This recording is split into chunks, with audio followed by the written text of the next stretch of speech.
पिऊच्या डोळ्यात काहीतरी लपलेलं आहे. ती फक्त टेस्टमध्ये नापास झाली नाही, ती आतून कोसळलेली आहे. नंदिनीच्या मनात प्रश्नाचं कावर उठलेलं. का सांगत नाही पिऊ? काय दडवत आहे? विक्रम आणि मानिनीच्या अॅनिव्हर्सरीचं सेलिब्रेशन, पण त्या साजऱ्या रंगाळ, लपले काळ सावट आणि वसुंधरा रम्या अनेक छोटं गुपित. जे फुटलं तर सगळं तुटेल. काय खरंच पिऊच्या मनात वसुंधरा आणि रम्याविषयी काय भारी आहे? काय होणार पुढे हे जाणून घेण्यासाठी शेवटपर्यंत नक्की बघा. नंदिनीच्या मनात काळजीचं वादळ.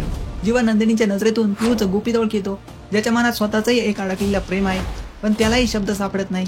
काय पिऊचं मौन सगळ्यांच्या नात्यांवर प्रश्नचिन्ह निर्माण करणार आहे? आणि सगळ्यात मोठा प्रश्न, पिऊ बोलणार का अखेर?